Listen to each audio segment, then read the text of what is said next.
So I was told by my little brother that I sound like dead when I record my videos and that I need more enthusiasm. But joke's on him, that's actually what I sounded like alive. But anyways, guys, welcome to another video. In today's video, we are going to talk about something kind of like a fascinating definition. Whether or not you know what e to the ln of x is, stick around and see if I go over anything that fascinates you. Well, anyways, into the video.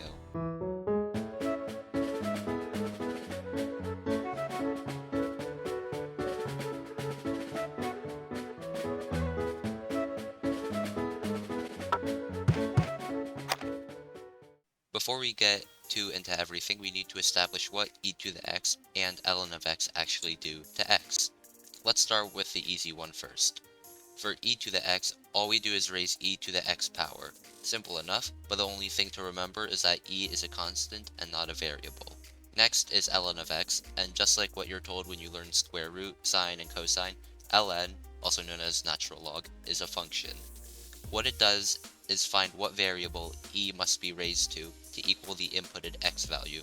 Kind of confusing, but know that ln is a function. Before we get too far into the video, if you are enjoying the video, please consider liking and subscribing.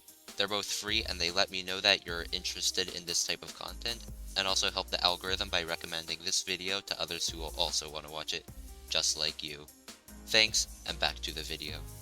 We can't really go much further without talking about inverses. Algebraically, all an inverse does is swap the x and y variables. For example, take y equals x cubed. We find the inverse by swapping x and y, and we get x equals y cubed. If we solve for y, we raise each side to the 1/3 power, or take the cube root, to get y equals the cube root of x, as the inverse. But wait, there's more. Did you know we could also just look at the graphs of both functions to determine that they're inverses? If we take a look at y equals x cubed and x equals y cubed, or y equals x to the 1/3, we notice the trend that the inputs and outputs of each of the graphs are swapped for the inverses. This makes sense because, as discussed before, to find inverses we swap x and y. For example, for the graph y equals x cubed, we have the point 2, 8, but on the graph y equals x to the third, we have the point 8, 2. Another way we can determine inverses other than swapping x and y is by graphically rotating our original function across the line y equals x. If we draw the line y equals x, we can see both functions are inverses of each other because they are rotated around the line y equals x. The same works for our graphs y equals e to the x and y equals ln of x. By rotating one graph along y equals x, we get the second graph. Thus, the two graphs are inverses of each other.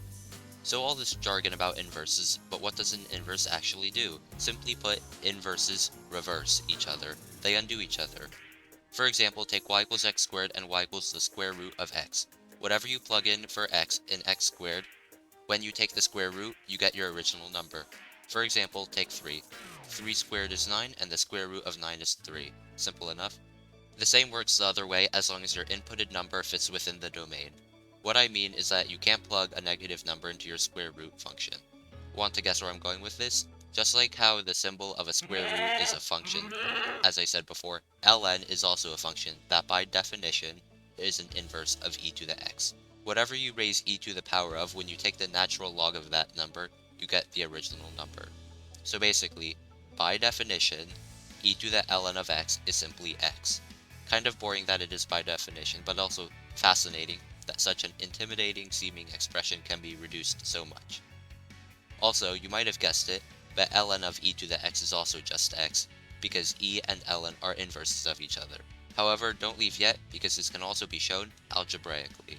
One way to do this is with simple substitution, and that is the method we will use today. To start, remember that we will look at our starting expression, e to the ln of x. Now, we will plug in 1 for x. Remember 1 because this 1 will reappear later. The ln of 1 is 0. That's just definition, but we can also remember this by remembering inverses, and we know that anything raised to the 0th power is 1. If e to the 0 is 1, because ln is the inverse of e, the ln of 1 equals 0. We can also just remember the graph of ln of x. But anyways, if we plug in 1 for ln of x, we get e to the 0 power, which we just clarified as 1. Remember 1? That's the same 1. The value we plugged in for x is our output. And this doesn't just work for x equals 1. Let's plug in e squared, since that's definitely not an arbitrary number. But for real, I chose it on purpose. The ln of e squared will be 2, because e raised to the 2 power is e squared. When we raise e to the second power, we get e squared, yet again proving our theory. Thanks again for watching this video, although I reckon I lost about all of my audience somewhere along the line because of my monotonic way of speaking. But anyway, if you're still here, you're my favorite person today, and speaking of days, have a great one.